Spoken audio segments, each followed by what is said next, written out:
Hello दोस्तों, आप सभी का स्वागत है हमारे कृषि विज्ञान यूट्यूब चैनल पर। मैं Sachin Singh, assistant professor, department of agronomy में कार्यरत हूं।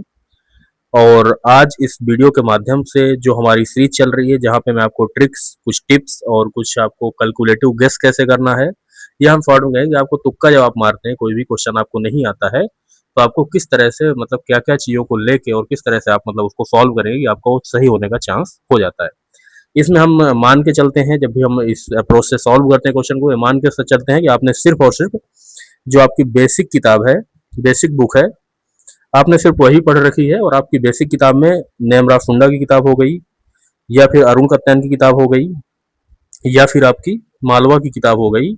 इनमें से कोई एक किताब अगर आप पढ़ रखे हैं तो आपका उतना नॉलेज आपको चाहिए होता है। तो आपने, हम मान के चलते हैं कि आपने नेमरा फुंडा की किताब को पढ़ी है और एक दो बार पढ़ी, आपने बहुत डीप में भी उसको एक एक लाइन उसकी याद नहीं किए हुए हैं, लेकिन आपने एक दो बार पढ़ी है। अब आपको जब ऑब्जेक्टिव सॉल्व करते हैं तो आपको क्या अप्रोच रखना चाहिए, उसी को हम आगे डिस्कस करेंगे और एक एक क्वेश्चन को सॉल्व करके बताएंगे। इससे आपका 30 नंबर से ज्यादा जो भी आपका स्कोर आ रहा होगा ना, उसमें आप 30 प्लस कर देना, ठीक है। आपके उतने मार्क्स बढ़ने के चांस है, लेकिन अगर आप सही से इसकी प्रैक्टिस करोगे, सही से अगर आप इसको रिवाइज करोगे एक दो बार, क्योंकि इसको आपके माइंड में उतारना है, इसको आपको अप्रोच को अपने मतलब कि जब आप सॉल्व करो तो चाहिए आपका दिमाग जो है ऐसे चलना चाहिए। जब भी आप क्वेश्चन को सॉल्व करते हैं तो आपके जो एक्यूरेसी जो होती है वो बढ़ जाती है, यानी क्वेश्चन के गलत होने के चांसेस कम हो जाते हैं, सही होने के चांसेस इसमें बढ़ जाते हैं, ठीक है। तो आज हमारा ये तीसरा पार्ट होने वाला है, पार्ट 3 है हमारा, ठीक है।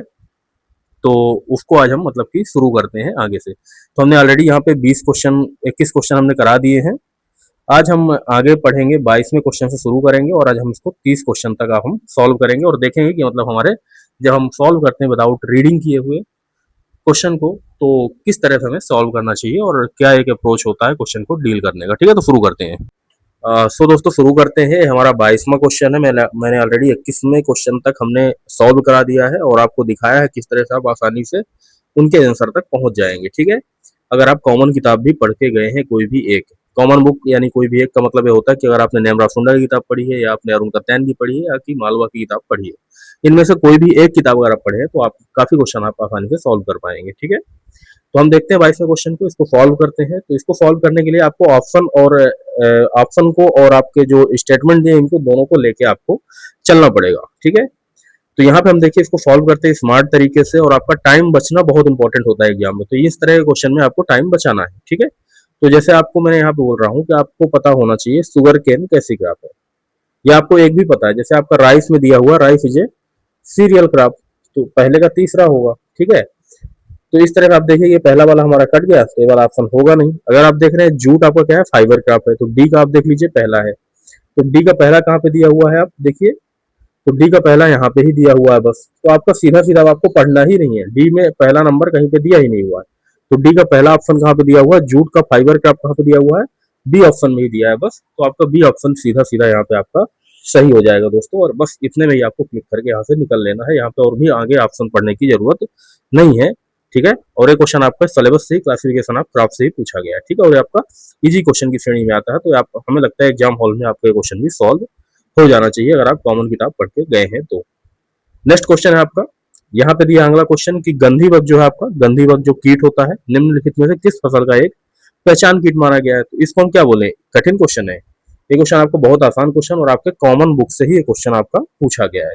नेमरा फुंडा में भी लिखा है, अरुण कत्यान में भी लिखा है, सारी किताबों में ये चीजें मिल जाएंगी। अगर आप फील्ड क्रॉप पढ़ते हैं वहां पे भी आपको इंसेक्ट पेस्ट के नाम पे मिल जाएगा। तो गंधी बग आपका राइस का कीट है, इसको हम इजी कैटेगरी में रखते हैं। और एक कॉमन किताब अगर आप रिवाइज कर रहे हैं, बार बार आप पढ़ रहे हैं उनको, तो यहाँ से क्वेश्चन आपका ये वाला सॉल्व हो जाना चाहिए। अगला क्वेश्चन दोस्तों हमारा 24वां क्वेश्चन है, इसको हम देखते हैं। ये वाला क्वेश्चन आपको थोड़ा सा ट्रिक या थोड़ा नॉलेज लगा के आप यहाँ पे सॉल्व कर सकते हैं। तो यहाँ पे क्या लिखा, बीज नियम 1968 के अकॉर्डिंग पूछ रहा है कि यदि किसी बीज के कंटेनर, यानी जो डिब्बा है बीज का, ये जो बीज का डिब्बा, कंटेनर मतलब कोई पैकेट है ना, बीज का पैकेट है, में अगर मानव या कशेरुकी जानवरों के लिए हानिकारक रसायन से उपचारित बीज, ऐसा एक स्टेटमेंट है जो ऐसा चीज यहाँ पे लिखा हुआ है कि मतलब ये लिखा हुआ है कि मानव या कशेरुकी जो जानवर है उनके लिए हानिकारक रसायन से उपचारित बीज है, ऐसा बीज के पैकेट में लिखा हुआ है, ऐसा लेवल यहाँ पे लगा हुआ है, ठीक है।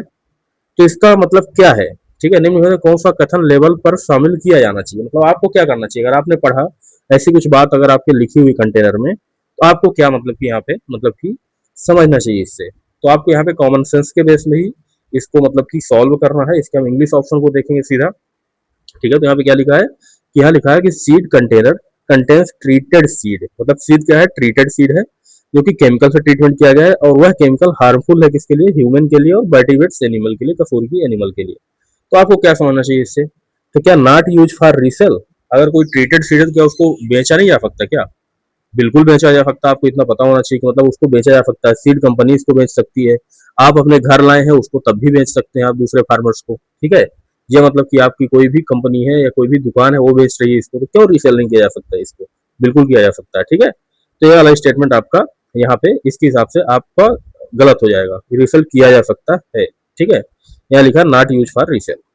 तो ऐसा तो एकदम कंपलसरी नहीं है ना कि आप मतलब इसको रीसेल ना करें, ऐसा कोई बात नहीं है कि आप ट्रीटेड सीड है तो उसको यूज करें, आप रीसेल ना करें या करें, ऐसी कोई बात आप नहीं है।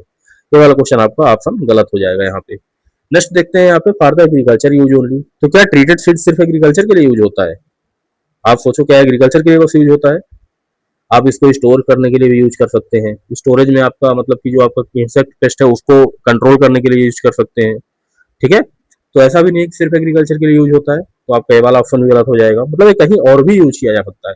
और एक बात आप हमेशा याद रखना, कोई भी ऑप्शन में अगर ओनली शब्द लिखा हुआ है, अगर ओनली शब्द कहीं पे भी लिखा हुआ ना, तो सिर्फ ओनली का मतलब होता है सिर्फ एक चीज में बाध्य हो गया, मतलब सिर्फ यही होना चाहिए एकदम।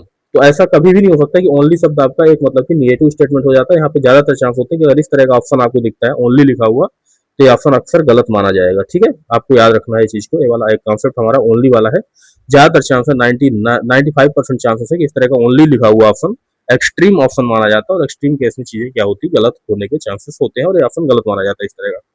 अब अगला लिखा C option, store in the cold and dry place, क्या इसको कूल प्लेस में ही स्टोर करोगे आप अगर ट्रीटेड है, यही समझोगे कि इसको स्टोर, अगर मान लो कोई सीड आया है आपके यहाँ पे और उसके ऊपर लिखा हुआ है कि ह्यूमन और वर्टिब्रेट्स के लिए यहाँ पे मतलब कि हार्मफुल है, तो उसको आप क्या कर दोगे, जाके कोल्ड स्टोरेज में जाके रख दोगे, ऐसा करोगे क्या, ऐसा कंपल्सन है क्या कि अगर उसे लिखा है कि ये ट्रीटेड है केमिकल से तो आप इसको कोल्ड स्टोरेज में रखोगे, नहीं रखोगे। ये चीज आपको वहां पे सोचना है, तो ये वाला ऑप्शन भी आपका गलत हो गया। अब हमारे दो ऑप्शन बचे हुए हैं, तो यहाँ लिखा है do not use for the food feed and oil purpose. भाई अगर कोई चीज केमिकल से आपकी क्या की गई है, ट्रीटमेंट की गई है, और केमिकल क्या है आपका हार्मफुल है लिखा हुआ है यहाँ पे, ठीक है, हार्मफुल केमिकल है, तो अगर हार्मफुल है तो इसको क्या खा सकते हो आप, एनिमल को खिला सकते हो, बिल्कुल नहीं खिला सकते हो। आप खुद खा सकते हो, फूड के रूप में नहीं खा सकते हो। आप क्या ऑयल पर्पज से यूज कर सकते हो, बिल्कुल नहीं कर सकते हो, क्योंकि वो जहर जो है आपके इसमें आ जाएगा, ठीक है। तो इसलिए इसका मतलब क्या है कि do not use for the food feed and oil purpose, इसका मतलब सीधा सीधा यही हो जाएगा, और डी ऑप्शन आपका सही होगा। इस तरह से आपको एग्जाम हॉल के अंदर इसके आंसर्स को पकड़ने की कोशिश करना है, ठीक है। आई थिंक मेरी बात क्लियर हो गई होगी आपको। ये वाला क्वेश्चन भी हम ट्रिक से सॉल्व करेंगे, 25वां क्वेश्चन, तो ये वाला क्वेश्चन आप आसानी से कॉमन सेंस से सॉल्व कर लेंगे। नेक्स्ट हम 25 क्वेश्चन देखते हैं यहाँ पे दोस्तों। एक क्वेश्चन बहुत ही इंपॉर्टेंट क्वेश्चन है और एक कॉन्सेप्ट से हमारा सॉल्व हो जाएगा। हम यहाँ पे देखेंगे कि एग्जामिनर ने क्या एक छोटी सी क्लू हमें दे दिया है, अपने गलती को छिपाने के लिए एग्जामिनर ने क्या लिख दिया है यहाँ पे, ठीक है। तो इसको हम पहले इंग्लिश से देखते हैं, यहाँ पे क्या लिखा है, which authority is designated as national seed designated authority, क्या बोल रहा है, which authority is designated as national seed designated authority for the OECD seed scheme, ठीक है। आपको नहीं पता है कुछ भी, आपको ना ही पता है ओईसीडी क्या होता है, ठीक है, बिल्कुल नहीं पता आपको, मैं मान के चल रहा हूँ, ठीक है। अभी ओईसीडी आपको नहीं पता है, आपको ये भी नहीं पता कि नेशनल सीड डेजिग्नेटेड अथॉरिटी क्या है, ठीक है, मतलब कि कौन अथॉरिटी काम करेगी, ये सब आपको कुछ भी नहीं पता है, ठीक है। यहाँ पे एक बार हिंदी से देख लो, आप ओईसीडी बीज योजना के लिए किस प्राधिकरण को राष्ट्रीय नामित प्राधिकरण के रूप में नामित किया गया, मतलब किसको नामित किया गया, मतलब वो एक राष्ट्रीय स्तर पे वो कोई डिसीजन ले सकता है। अब देखो ऑप्शन को ध्यान से पढ़ो आप, यहाँ पे एक नया क्लू आपको दिखेगा, ये इसके बेस में आप अगर इस तरह क्वेश्चन आता है कुछ तो आप गेस करके, अगर आपको नहीं आ रहा है आंसर वहां पे तो आप उसको कर सकते हैं, आपको इस तरह क्वेश्चन छोड़ना नहीं चाहिए। यहाँ पे क्या लिखा दोस्तों, प्लांट प्रोटेक्शन एडवाइजर, आप हमें लगता है आप सोच रहे होंगे सही है, ठीक है, मिनिस्ट्री ऑफ एग्रीकल्चर का है, एक दफा सही हो सकता है, इसको हम होल्ड कर लेते हैं, ठीक है। Agriculture commissioner ministry of agriculture, ये भी एक दफा सही हो सकता है, आपको लगेगा कि हाँ सही है यार। नेक्स्ट आपका director national bureau of genetic resource, ठीक है, आपको ये भी लगेगा सही है। इसके बाद अगला क्या है, लास्ट ऑप्शन क्या है, डी आपका ज्वाइंट सेक्रेटरी, यहाँ पे क्या लिख दिया है, ब्रैकेट में लिखा है सीड। बात क्लियर है, अगर एग्जामिनर चाहता तो ये ऑप्शन में क्या लिख देता, ये सीड लिखने की क्या जरूरत थी, इसको बना देता ना ऐसे ही option, joint secretary department of agriculture and cooperation, क्या दिक्कत थी, कोई दिक्कत थी क्या, लेकिन दिक्कत थी। अगर आप ज्वाइंट सेक्रेटरी लिख देते तो आप लोग क्या करते, क्लेम कर देते जाके, ठीक है, कि यहाँ पे जॉइंट सेक्रेटरी सीड का है, तो इसलिए ब्रैकेट में इतना इतना जोर क्यों दिया, इतना दिमाग क्यों लगाया एग्जामिनर ने, ये ब्रैकेट में सीड क्यों लिखा यहाँ पे, क्योंकि ऑप्शन को सही है और ये ऑप्शन एकदम सही रहे लास्ट तक, इसीलिए यहाँ पे ब्रैकेट में जॉइंट सेक्रेटरी और ब्रैकेट में लिखना पड़ा सीड। सीड का जॉइंट सेक्रेटरी जो है department of agriculture and cooperation का, वही डील करेगा इसको, इसलिए जो ब्रैकेट में लिख दिया है एक सीड, ताकि उसकी गलती जो है कभी आगे चल के आप, मतलब कि एग्जाम्पल के लिए बोल रहा हूँ आपको, कि मतलब कि इसने लिखा है जॉइंट सेक्रेटरी और ब्रैकेट में अगर सीड लिखा है, इतना जोर क्यों दिया, बाकी कहीं पे ब्रैकेट में कुछ नहीं लिखा, यहाँ पे भी चाहता तो सीड लिख देता, यहाँ पे भी चाहता तो सीड लिख देता, या कुछ लिख देता, यहाँ पे चाहता तो कुछ भी लिख देता, लेकिन नहीं लिखा, यहाँ पे सीधा सीधा क्या किया, इसे कॉपी और पेस्ट किया है कहीं से, और जॉइंट सेक्रेटरी जो सीड लिखा है, ताकि ये ऑप्शन किसी भी हाल में गलत ना किया जा सके, इसलिए ब्रैकेट में सीड लिखा है। समझदारी है एग्जामिनर की, और आप इसकी समझदारी को समझते हुए आपको इस तरह की चीजें समझना चाहिए। अगर इस तरह से कोई चीजें लिखी जा रही है, इतना अलग से उसमें एफर्ट डाला जा रहा है, इतना लंबा ऑप्शन बनाया जा रहा है, जबकि चाहता तो देखो यहाँ इतना छोटे छोटे ऑप्शन बना देते, लेकिन इतना लंबा क्यों गया, अगर सीड लिख देता तो इतना नहीं हो जाता। तो आपको ये समझना चाहिए कि नहीं, यहाँ पे मतलब कि एग्जामिनर ने एक्स्ट्रा एफर्ट डाला है, क्योंकि ऑप्शन हमारा सही है, तो किसी भी हाल में कोई गलत ना कर पाए इसको। ठीक है, बात क्लियर है। तो ये ऑप्शन क्या हो जाएगा, डी हो जाएगा। तो इसको हमने कॉमन सेंस से ही सॉल्व किया, इसको हम यहाँ पे लिखेंगे कॉमन सेंस। ठीक है, कॉमन सेंस से हमने 2 क्वेश्चन सॉल्व किए अभी, और बाकी दोनों क्वेश्चन हमने कहाँ सॉल्व किए, कॉमन बुक से। ठीक है, नेक्स्ट हम देखते हैं ये वाला क्वेश्चन, इसको भी हम देखते हैं, इसको भी हम कॉमन सेंस से ही सॉल्व करेंगे। ये वाला क्वेश्चन 26वां क्वेश्चन क्या लिखा है, एक बार हिंदी में पढ़ते पहले। उत्तर प्रदेश सरकार ने खेती को वैश्विक कार्बन क्रेडिट बाजार से जोड़ने के लिए कौन सी पहल शुरू की है। तो पहले तो आपको हाईलाइट करना है जो आपका इंपॉर्टेंट वर्ड है। ठीक है, क्या इंपॉर्टेंट वर्ड यहाँ पे है, वैश्विक कार्बन क्रेडिट। कार्बन वैश्विक नहीं है, कार्बन क्रेडिट है। और क्रेडिट का मतलब आप समझते हो क्या होता है आपका, क्रेडिट का मतलब ही होता है कि मतलब कोई चीज का लेन देन करना, मोनेटाइज करना, किसी चीज को क्या करना, फाइनेंस करना या मोनेटाइज करना। ठीक है, बात क्लियर हो गई। तो इसके लिए कौन सी योजना है, आप यहाँ पे देखो, विच इनिशिएटिव है Uttar Pradesh government launch to link the farming with the global carbon credit market. तो ग्लोबल कार्बन क्रेडिट की हम बात करते हैं, कार्बन से कार्बन फाइनेंस की बात करते हैं, कार्बन फाइनेंस की बात करते हैं, मतलब कार्बन से रिलेटेड कोई भी लेन देन की बात करते हैं। ठीक है, कार्बन से रिलेटेड कोई भी लेन देन की बात करते हैं। जब फॉरेस्ट होगा तो वहां पे क्या होता है, फॉरेस्ट होता है तो वहां पे क्या होता है, कार्बन होता है। इस स्कीम के बारे में आपको कुछ भी नहीं पता है, सपोज दैट। अब आप देखते हो यहाँ पे ऑप्शन को, और ऑप्शन देखते ही आपको, आप कैसे यहाँ पे सेलेक्ट करेंगे, आप देखिए। एक तो सस्टेनेबल फार्मिंग स्कीम है, तो क्या सस्टेनेबल फार्मिंग कहीं आपका डायरेक्टली ये आपको इंगित कर रही है क्या कि आपका मतलब कार्बन क्रेडिट या कोई क्रेडिट वगैरह से लेन देन से रिलेटेड कुछ बातचीत करना है। ठीक है, तो ऐसा बिल्कुल नहीं दिख रहा है यहाँ पे। ठीक है, बिल्कुल नहीं दिख रहा है यहाँ पे, तो ये ऑप्शन आपका क्या हो जाएगा, गलत हो जाएगा। ठीक है, यहाँ पे क्या है, कार्बन न्यूट्रल एग्रीकल्चर प्रोग्राम। भाई कार्बन क्रेडिट की बात कर रहे हैं, कार्बन न्यूट्रल की बात करने लगा, कोई फाइनेंस की बात नहीं हो रही है। यहाँ कार्बन फाइनेंस भी लिख देता तो भी हम समझ रहे थे, काम चल जाता है, इससे आप सोचते कि हाँ यहाँ पे आंसर सही हो सकता है। तो कार्बन न्यूट्रल एग्रीकल्चर प्रोग्राम का क्या मतलब है, कार्बन क्रेडिट मार्केट से, आप खुद सोचो ना इस चीज को। न्यूट्रल लिखा है यहाँ पे, यहाँ लिखा है क्रेडिट, तो यहाँ जब क्रेडिट लिखा था, यहाँ न्यूट्रल लिखने की क्या जरूरत है। कार्बन न्यूट्रल एग्रीकल्चर प्रोग्राम में क्रेडिट कैसे आया गया, बिल्कुल नहीं होगा यहाँ पे। ग्रीन यूपी इनिशिएटिव, ठीक है, तो ग्रीन यूपी इनिशिएटिव ठीक है, ग्रीन में आप प्लांट लगाएंगे, सब कुछ करेंगे, ठीक है, लेकिन फाइनेंस की बात कहाँ से आ गई इसमें। ग्रीन यूपी इनिशिएटिव में कुछ ऐसी फाइनेंस की स्पेसिफिक आपको कहीं जोड़ दिया जा रहा है, नहीं दिया जा रहा, तो ऑप्शन भी आपका क्या हो जाएगा, गलत हो जाएगा। अब यहाँ पहला ऑप्शन देखिए आप, यहाँ पे क्या लिखा है, एग्रो फॉरेस्ट्री कार्बन फाइनेंस, क्या लिखा है, कार्बन क्रेडिट, यहाँ पे क्या लिखा है, कार्बन फाइनेंस। इसको देख लो आप ध्यान से, यही चीज आप वहां पे जब सॉल्व करोगे एग्जाम में, यहीं से ही आपके क्वेश्चन सही होंगे। यहाँ क्या लिखा, कार्बन क्रेडिट लिखा, यहाँ पे क्या लिखा, कार्बन फाइनेंस लिखा। क्रेडिट का मतलब होता है फाइनेंस, मैंने 2 क्वेश्चन में ऐसा बताया हूँ। ठीक है, एक निधि में था, उसको भी इसी तरह से हमने सॉल्व किया, और ये वाला भी हमने इसी तरह से इकोनॉमी से रिलेटेड क्वेश्चन सॉल्व किया।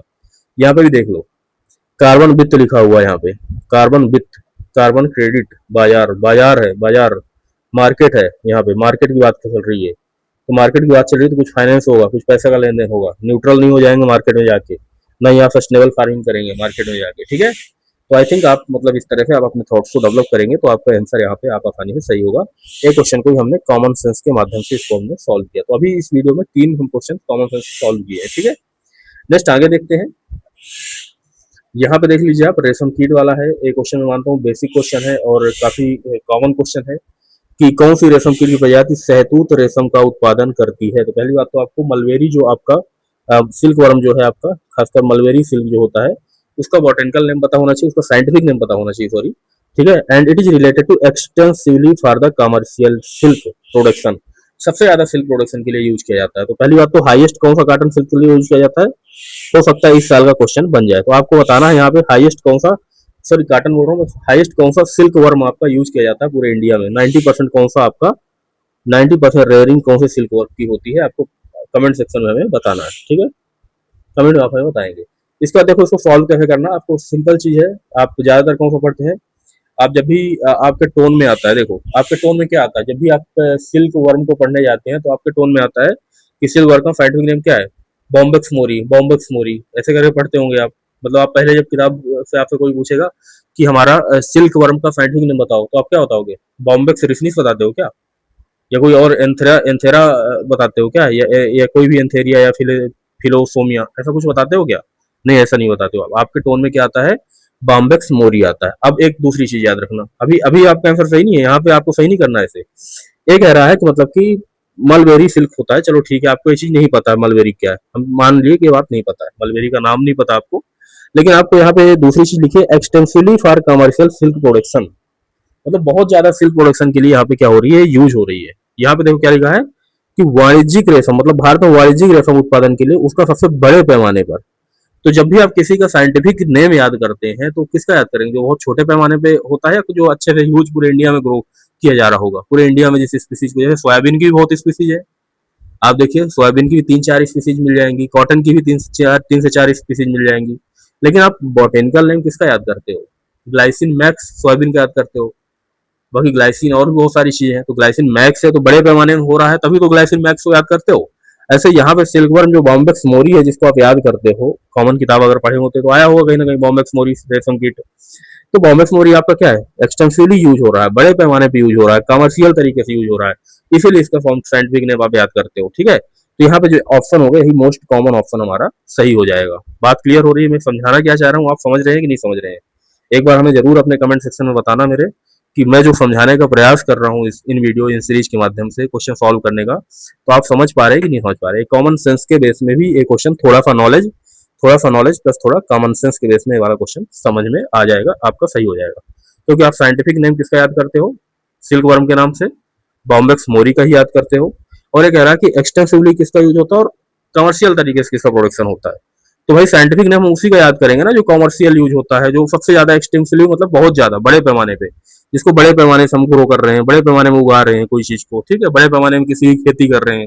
ऐसे तो बहुत सारी स्पीसीज हैं जो कि 2-4% लोग करते होंगे उनकी खेती भी, तो क्या उनका हम याद करते हैं, नहीं करते हैं। ठीक है, ऐसे यहाँ पे आपका बॉम्बेक्स मोरी आपका आंसर आपका सही हो जाएगा। आप हमें कमेंट सेक्शन में एक और आंसर देना कि जो बॉम्बेक्स मोरी है किस स्टेट में हाईएस्ट ग्रो किया जाता है। ठीक है, हाईएस्ट किसमें ग्रो किया, मतलब कहाँ पे हाईएस्ट रेयरिंग होती है इसकी, ये भी आप मेरे को कमेंट में बताना। ये क्वेश्चन आने का चांसेस है इस साल। नेक्स्ट 28 क्वेश्चन है, और इसको भी आपको पता होना चाहिए। क्वेश्चन आपका बायोटेक्नोलॉजी का क्वेश्चन है, और मैंने आपको बताया था बायोटेक्नोलॉजी के नाम में सिर्फ और सिर्फ आपको ट्रांसजेनिक क्रॉप के बारे में पढ़ना है, या आपका जीएम क्रॉप के बारे में पढ़ना है, और एक आपका क्रिस्पर कैस9 टेक्नोलॉजी है ना, CRISPER, क्रिस्पर कैस9। जो कैस9 एक प्रोटीन है जो सीजर का काम करती है, और एक क्रिस्पर है, इसके बारे में आप थोड़ा सर्च कर लेना और 3 पॉइंट इसके बारे में लिख लेना। ये वाला क्वेश्चन भी इस साल आने का चांसेस है, नया क्वेश्चन है। ठीक है, अब हम इसको सॉल्व करते हैं नॉर्मल तरीके से। ठीक है, नॉर्मल तरीके से इसको सॉल्व करते हैं। तो आपने पढ़ा होगा कि आपका जो कॉटन होता है, बीटी जो है आपका बेफेथ्रोनेसी कहाँ होता है, बीटी कॉटन आप सुनते होंगे हमेशा, कॉमन किताब में आपको मिल जाएगा। हालांकि ये क्वेश्चन भी क्या है, कॉमन बुक से है, तो पहली बात तो क्वेश्चन को हमें एक्सप्लेन करने की जरूरत नहीं पड़नी चाहिए, तो ये कॉमन सोर्स से क्वेश्चन आया है, कॉमन बुक से आया है, इसको कॉमन सेंस से भी हम सॉल्व करेंगे। मान लो आपको नहीं आ रहा है क्वेश्चन, ठीक है, तो आप क्या करोगे, अब आपको क्वेश्चन नहीं आ रहा बिल्कुल भी, तो आप यहाँ पढ़ लीजिए कौन सा पेस्ट है जो कि इफेक्टिवली कंट्रोल किया जाता है बैसिलस thuringiensis से। ठीक है, बात क्लियर है, मतलब किसकी बात कर रहा है, बैसिलस बीटी कॉटन की बात कर रहा है। अब आप कॉटन के एग्जाम्पल के रूप में लोगे, क्योंकि आप यहाँ पे लिखा नहीं है, फिर भी आपको यहाँ पे ये चीज सोचना है।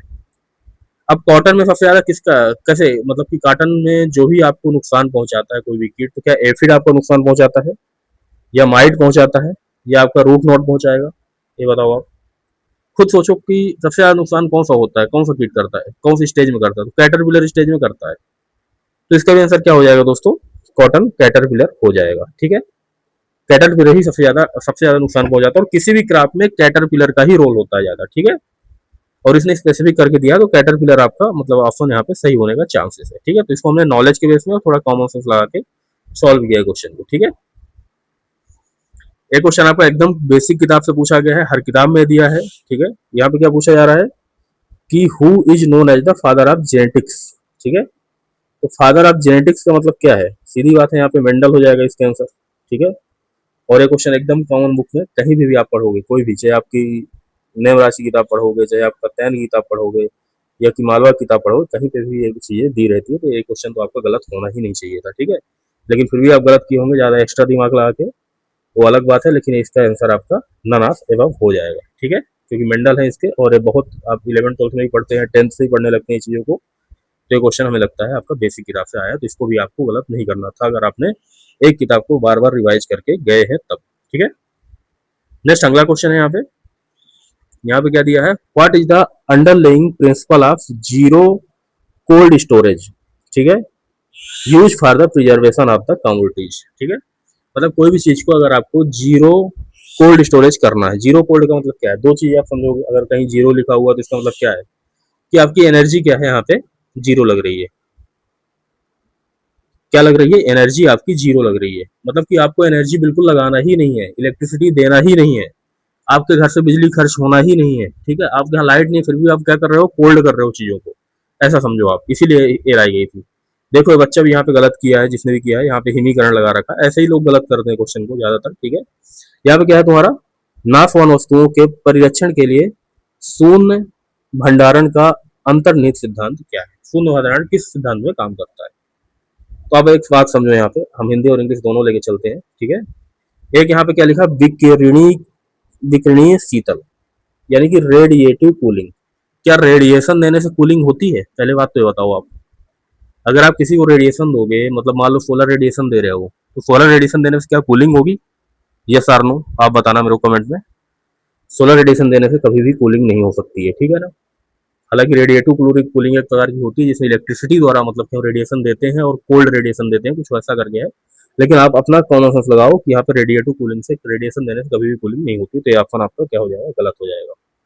नेक्स्ट दूसरे ऑप्शन की ओर चलते हैं यहाँ पे, तो यहाँ पे क्या लिखा है, बी ऑप्शन में है मैकेनिकल रेफ्रिजरेशन।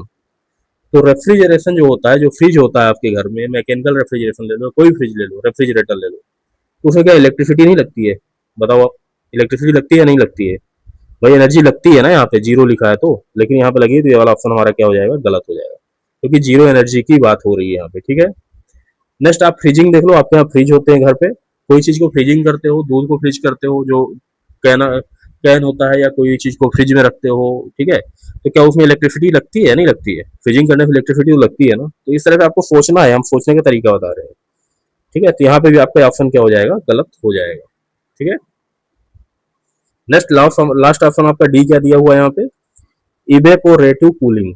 ठीक है, इवेपोरेटिव कूलिंग, जिसको क्या कहते हैं, वाष्पीकरण शीतलन। तो इवेपोरेटिव कूलिंग को आप देखोगे यहाँ पे, तो ये वाला ऑप्शन आपका सही हो जाएगा, क्योंकि यहाँ पे कोई एनर्जी नहीं लग रही है आपकी। यहाँ पे आप क्या कर रहे हो, किसी भी चीज को गीले मतलब कपड़े से रख रहे हो, उसमें इवेपोरेशन हो रहा है, और उसके बेस में क्या हो रहा है, आपकी कूलिंग हो रही है। ठीक है, बात क्लियर हो रही है। आपने किसी चीज में पानी डाल दिया ऊपर से, ठीक है, चारों ओर आपने ईंटें रख दिया, और इसके बाद क्या किया, ईंटें रखने के बाद आप यहाँ पे क्या कर रहे हो कि रख दिए हुए ईंटें, और इसके बाद क्या कर दिया, पानी डाल दिया, तो क्या वहां ठंडक बन जाती है, बिना एनर्जी दिए हुए, बिल्कुल बन जाती है, इवेपोरेशन होता है वहां पे, मतलब वाष्पीकरण होता है यहाँ पे। ठीक है, और वाष्पीकरण से क्या होता है, आपकी मतलब कि थोड़ा थोड़ा ठंडक वहां पे हो जाती है, तो इसका आंसर हो जाएगा दोस्तों इवेपोरेटिव कूलिंग, इसका आंसर हो जाएगा। ठीक है, तो आई थिंक मेरी बात आपको समझ में आ गई होगी, इसको भी हम, ये वाले क्वेश्चन को भी हमने क्या किया, कॉमन सेंस के बेस में ही सॉल्व किया है। ठीक है, तो इस तरह से हमने आज जो 9 क्वेश्चन हमने सॉल्व किया इस वीडियो में, यहाँ पे हम देख लेते हैं कितने क्वेश्चन हमारे कॉमन सेंस से सॉल्व हो गए हैं। ये वाला क्वेश्चन कॉमन सेंस से सॉल्व किया हमने, इसको हमने बेसिक बुक से सॉल्व किया है। ठीक है, 29 को, 28 को आप देख लीजिए, कॉमन सेंस से ही सॉल्व किया, प्लस थोड़ा सा बेसिक नॉलेज आपको होना चाहिए था। ऐसे ही ये वाला क्वेश्चन आप देख लो, 27 क्वेश्चन को हमने पूरी तरह से ही कॉमन सेंस के बेस में ही सॉल्व किया, लेकिन हमें थोड़ा सा नॉलेज था, माइन्यूट नॉलेज था कि मतलब कि सिल्क वर्म क्या होता है, बॉम्बेक्स मोरी होता है, बस इतना पता था आपको। फिर भी आपने यहाँ पे देखा कि वाणिज्यिक तरीके से, तो हम वही याद करेंगे ज्यादातर जो मतलब सबसे ज्यादा कॉमर्शियल तरीके से प्रोड्यूस होता है। ऐसे ही देख लो आप, यहाँ पे 26 क्वेश्चन को हमने इसको कम्प्लीटली कॉमन सेंस से सॉल्व किया है। ठीक है, और देन यहाँ पे देख लो आप 25वां क्वेश्चन, इसको भी हमने कॉमन सेंस से सॉल्व किया है। आपको बताया था कि इस तरह से यहाँ पे एग्जामिनर गलती नहीं करेगा कभी भी, इसलिए ब्रैकेट में सीड लिख दिया कि एकदम स्पेसिफिक जो ज्वाइंट सेक्रेटरी है सीड डिपार्टमेंट का, डिपार्टमेंट ऑफ एग्रीकल्चर के अंदर वही काम करेगा ये वाला। तो इसको भी हमने कॉमन सेंस से सॉल्व किया। नेक्स्ट हमारा ये वाला क्वेश्चन था, इसको भी हमने कॉमन सेंस से ही सॉल्व किया कंप्लीटली, ठीक है। ये वाला क्वेश्चन हमने बेसिक किताब से हमारे था, बेसिक बुक है उससे था हमारा। अगर आप बेसिक बुक पढ़ रहे हैं तो आप इसको गलत नहीं करेंगे, ये भी बेसिक बुक से ही था, लेकिन इसको हमने स्मार्ट तरीके से टाइम बचाने के लिए हमने यहाँ पे इसको अलग ट्रिक से ही सॉल्व किया। तो आज हमने 22 से लेके और यहाँ पे हमने 30 नंबर तक यानी कि 9 क्वेश्चन हमने आज सॉल्व किए हैं, और 9 में से 9 क्वेश्चन हमारे सही हुए हैं। मतलब अगर कॉमन सेंस और थोड़ा सा बेसिक नॉलेज के बेस में अगर हम जा रहे हैं, अगर हम एक किताब अगर हम फुंडा की भी पढ़ रखे हैं, अगर बार बार उसको रिवाइज कर रखे हैं, तो भी आप मतलब यहाँ पे क्वेश्चन आप गलत नहीं करेंगे। और हमने टोटल 30 क्वेश्चन सॉल्व कर लिए हैं, और 30 क्वेश्चन में से हमें लगता है आपके 27 क्वेश्चन जो हैं आपके एकदम सही हो गए हैं। आप कॉमन सेंस थोड़ा लगा के और थोड़ा सा बेसिक किताब आप फुंडा अगर पढ़ के गए हैं तो उसका नॉलेज अगर लगा के आपने टोटल 27 क्वेश्चन 30 में से सही कर लिए होंगे, आराम से हो जाएंगे आपके, ठीक है। तो आई थिंक ये वीडियो मेरा पसंद आया होगा, और वीडियो पसंद हो तो इसको लाइक करें, चैनल को सब्सक्राइब करें और अपने दोस्तों के बीच भी इसे शेयर करें, ठीक है। Thank you.